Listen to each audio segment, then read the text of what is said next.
Hello Internet! So it's me, Category, here back again with a bit more Wargame Archaeology. And I recently put up a little poll saying about what I should do to go outside of my comfort zone. The winner of that's currently Naval Gaming, which I haven't really played much of, so I'll be looking at that. One of the options was American Civil War. And as I posted that, what popped up on eBay for a very reasonable price was this. War of the Rebellion from Decision Games, made in 1993. This is a Richard H. Berg game system, and given his well-known campaign for North Africa, I'm a bit terrified of what I'm getting into. But hopefully this will be somewhat simpler and a bit quicker to play than that game.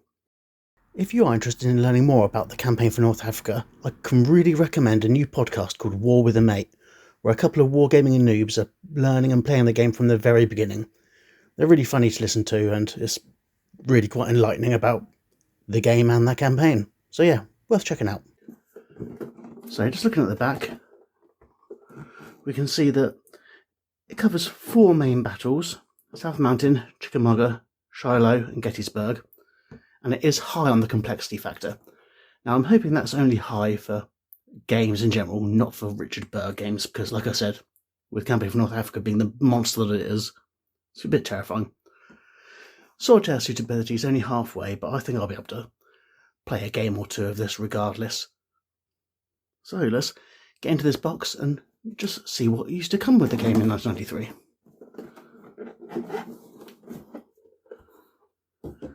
Now first of all you see that I'm not sure if these are aftermarket or provided, but we've got some nice plastic counter trays for a bit of organisation.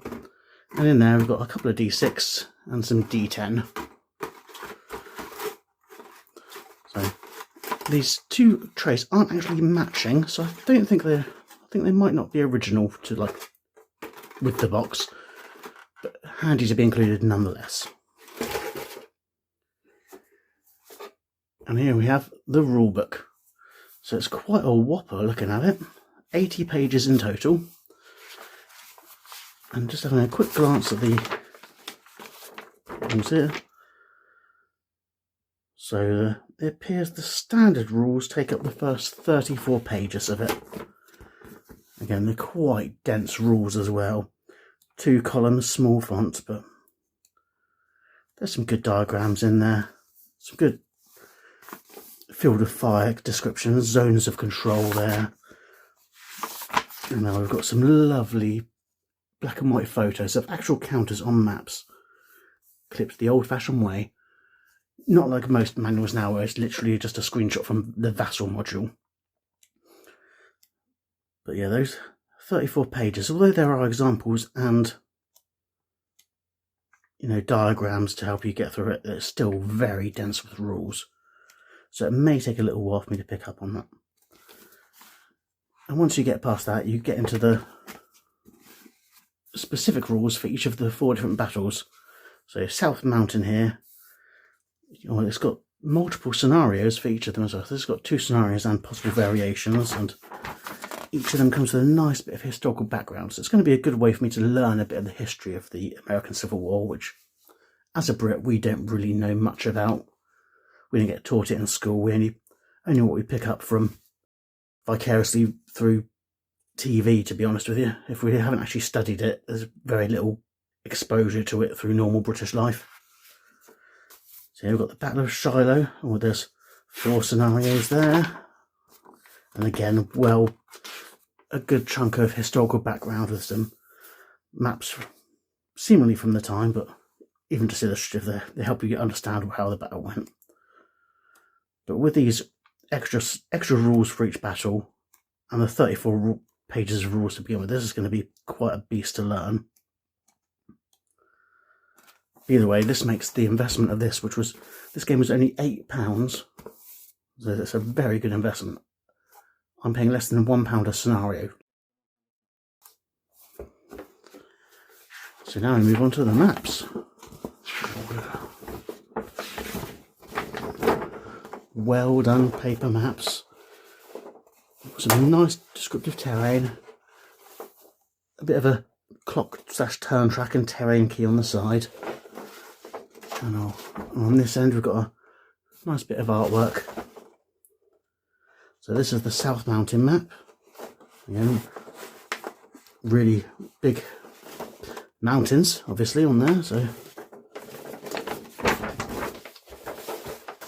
I'm sure the terrain will play into that tactically.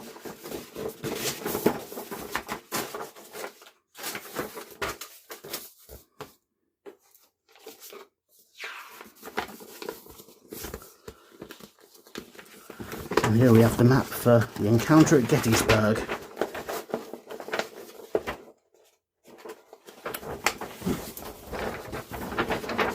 So the terrain here appears a lot more flat, but you've got what seems to be the big town there, big river running across the north and south edges.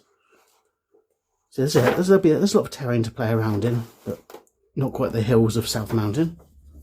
But still, the artwork is in that classic style, which it really is a product of its time, but it's so evocative of its time.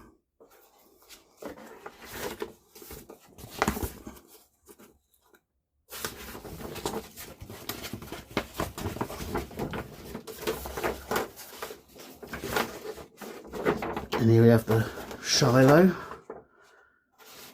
Oh, so there's a lot of woodland, a lot of little streams running around the place, so this could be quite challenging to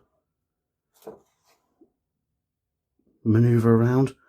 And what's this? So wood, ridges and streams. Yeah, this is going to be a real interesting manoeuvring location by the looks of it.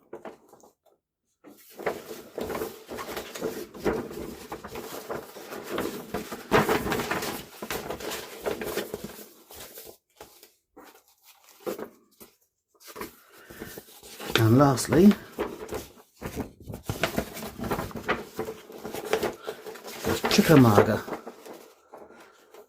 Again, got the clock, the turn tracker there, and a terrain key on the side of the map. But apart from that, it's just all terrain, and again, loads of woods, loads of streams dotted throughout, loads of paths working their way through the woods. So it seems like line of sight could be an issue there, presuming that woods would block the sight.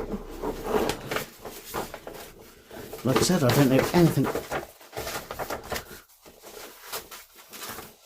I don't really know anything about these battles beside what I've picked up second hand through other media. So next up, we've got some player aid cards. We've got Encounter at Gettysburg here, and Shiloh player aid card. There's a different player aid cards for the different sub-games, different battles. Well, this activation summary is a hell of a flowchart. Oh, what's this here? Oh, replacement counters.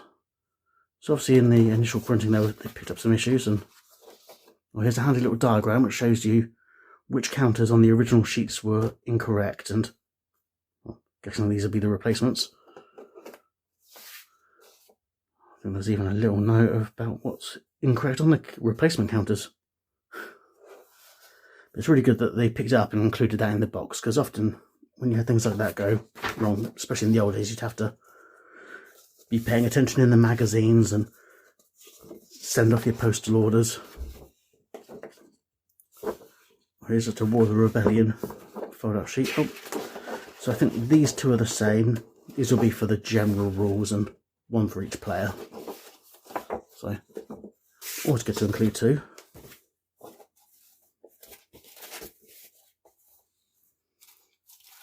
And onto these lavishly kept counters. I'm going to be careful not to pop these out because I don't want to miss where the errata counters replace them. But I mean, they're really well printed for the time. Multicolour, which is generally quite rare.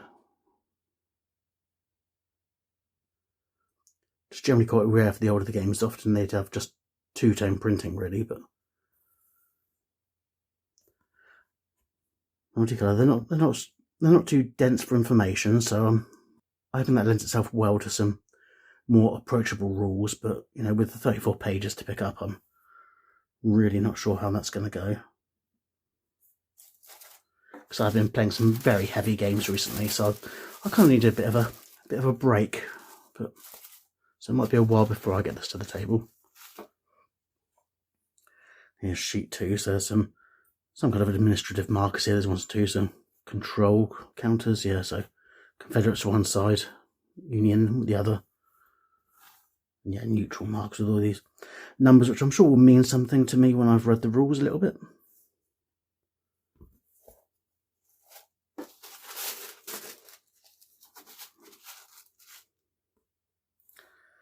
Oh, these are the Shiloh and Chickamauga counters. There's a bit of a fold over there, but nothing that can't be repaired with a careful bit of glue. I think they've just warped a little bit over time, but still they look in really fine quality considering these are over 30 years old to survive unpunched this long.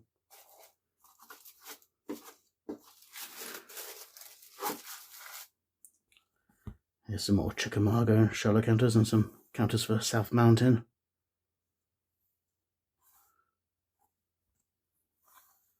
So again, they all seem really well punched as well. Everything's quite centralised. There's nothing weird hanging off the side. So these will probably look really lovely after I get them all punched out and clipped. And last but not least, a little bit of vintage moisture absorber packages. Do not eat them. The forbidden tea bag.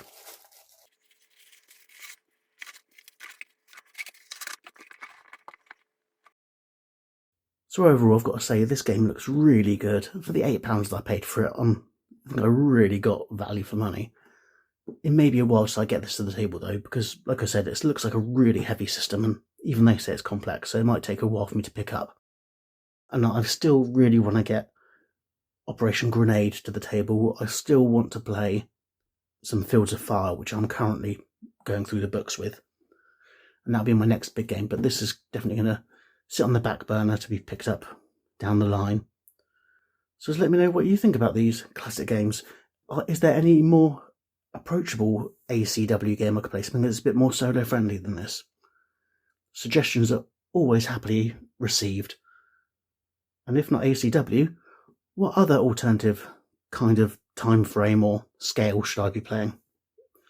Like I said, I really want to kind of expand in my horizons because I'm playing an awful lot of just tactical things. So, you know, it'd be nice to spread my wings a little bit.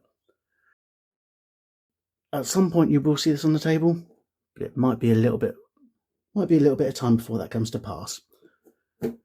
Until next time, happy gaming.